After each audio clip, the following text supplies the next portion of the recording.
Comment protéger les enfants victimes d'inceste?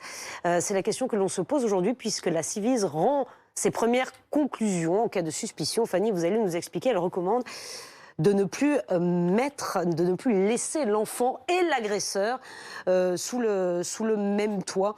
Est-ce que c'est ça qui ressort essentiellement du rapport? Alors notamment, à l'origine, on va revenir sur ce qui a déclenché ce rapport, ses premières recommandations en tout cas. Le 23 janvier dernier, Emmanuel Macron avait dit aux victimes de violences sexuelles: vous n'êtes plus seuls, on vous croit.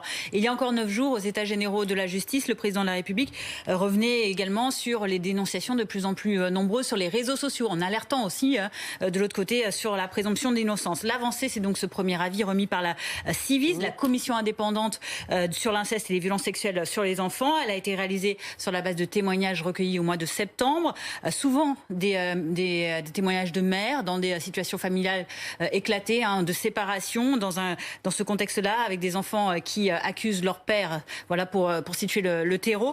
Et souvent, ces mères déclaraient avoir été mises en cause, ou en tout cas accusées d'avoir manipulé leur enfant, de vouloir se venger. Le constat, pourtant, il est clair, le constat de la Ciivise, c'est que sur 22 000 enfants victimes chaque année de violences sexuelles commises par leur père, seulement 1697 parents ont été poursuivis en 2020, c'est le cas, pour viol incestueux ou agression sexuelle sur mineurs. Un écart qui fait se poser la question à la Ciivise de où sont ces 22 000 enfants victimes, est-ce qu'on les écoute?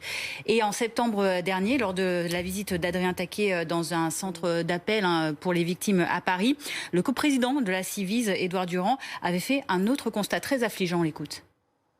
Nous savons que 70% des plaintes sont classées sans suite. Ça veut dire qu'il y a quelque chose qui ne va pas dans le traitement pénal et judiciaire.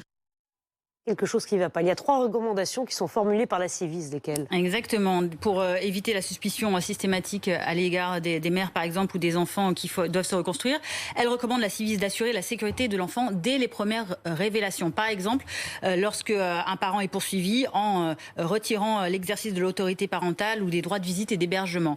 Elle recommande aussi la Ciivise d'assurer la sécurité du parent protecteur, de l'autre côté, par exemple en suspendant les poursuites pénales quand une mère, par exemple, refuse de présenter son enfant à un parent qu'elle accuse d'agression sexuelle sur son enfant, d'assurer également la sécurité durable à la fois du parent protecteur et de l'enfant, et ça en prévoyant donc une inscription dans la loi du retrait systématique de l'autorité parentale dès qu'un parent est condamné. Bizarrement, ce n'est pas encore le cas. L'objectif, c'est donc de protéger l'enfant et de le faire primer sur toute considération, et c'est ce que déclarait d'ailleurs le ministre de la Justice mi-mars dernier à l'Assemblée nationale. La loi de 2018 a porté déjà un certain nombre d'avancées majeures, mais il nous faut aller encore plus loin pour que les choses soient désormais claires pour toutes et tous. On ne touche pas aux enfants. Voilà donc 3 recommandations émises aujourd'hui par la Ciivise. Merci beaucoup, Fanny.